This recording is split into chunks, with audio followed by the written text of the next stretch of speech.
የፍርሃት መንፈስ አልተቀበልኩም። ላጋሳራዋናዶ ይላል እንግሊዘኛው። ለምን እንደሌሎች አትፈራም የምትሉኝ ሰዎች ያልተሰጠኝን ከየት ላምጣ? እግዚአብሔር ለኔ የፍርሃት መንፈስ አልሰጠኝም።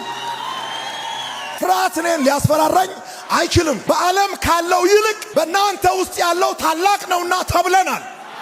ከዚህ የተነሳ በየትኛውም ኃይል ላይ በስልጣን መገለጥ እንችላለን። ሰይጣን መጥቶ ምክንያት ይደረድራል። እንትን የለም፣ እንትን ቤት የለም፣ መኪና የለም። ለምን ጀሪካንም ጭምር አይጠፋም? ቤት ውስጥ ያለው ጀሪካን ከሆነ ጀሪካኑንም ናና ውሰድ። የኔ ድፍረት የመጣው ከሚታየው ነገር ላይ ሳይሆን ከማይታየው ዓለም ነው። ባለው ነገር ላይ ተደግፌ አይደለም ድፍረት ያገኘሁት። የኔ ድፍረት የመጣው ከመንፈስ ዓለም ነው።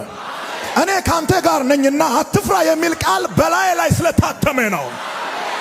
ባናኮ ያሰተ ሞይሰራ ባራሃቢታፕ ሀቾ ማርስ ሞይሲዮ አሳተ ዶሶና ተራመድ ተብያለሁ፣ ውጣ ተብያለሁ፣ ፍጠን ተብያለሁ፣ ተንቀሳቀስ ተብያለሁ። በዚህ የተቀመጣችሁ ዘመን በቃ ተብያለሁ። የመቀመጥ ዘመን አብቅቷል ተብያለሁ። መነሳት ያልቻላችሁ ሰዎች ለመሄድ ስትነሱ ፈጥኖ መጥቶ ጠላት ቁጭ በል የሚላችሁ ባናጋኔ ዶሞደ ባካ ባናጋኔ ዶሞደ ኡታ ጊያባይሲዮ ሰሎይ ባገስነና ካሬራ ዲያጌቶሲተ ሶራ ዲያጌቶሲተ ግዶን ዲያጌቶሲተ ገጣን ዲያጌቶሲተ ሰሎይ ባገስነና